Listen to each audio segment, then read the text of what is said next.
If you've been watching our channel for a while, you know that one of the most common suggestions we have for fraud victims is to look at third-party restitution. Many times, the scammer or fraudster that took your money may not have all of it to give you back. Sometimes a recovery of that money requires that you look at third parties. Many of the biggest recoveries we've done for clients has included a large chunk of contribution by third parties that weren't really part of the scam, but they let it happen or allowed it to get bigger. This is a perfect example of one of those cases.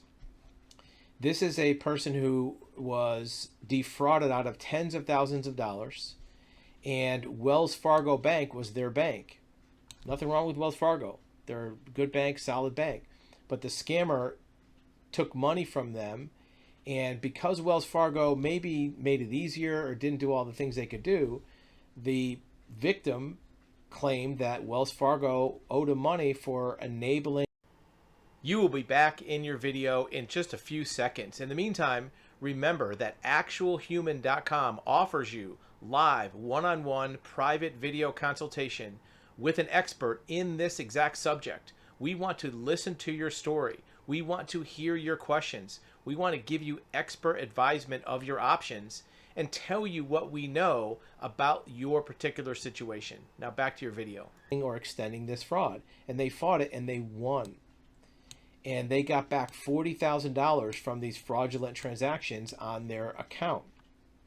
This is an important example of where third-party liability, you don't want to give up on it, whether it's a bank, an accountant, an attorney, even advertising platforms. You want to make sure that any third parties that have any kind of liability for making this fraud easier for the scammer are looked at in terms of a possible source of recovery. When we do investigations, we look and list out any third parties that might have potential exposure to your case, and it'd be up to others to decide exactly how that would work.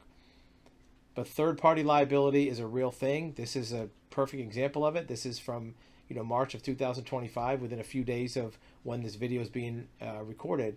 So getting money back from a scam isn't just as simple as just getting it from the scammer. Sometimes you can get it from other places and get all the money back rather than just a percentage. If you found this video helpful, be sure to click on other videos on our channel to see if there's further information that could give you more insight into resolving your particular situation.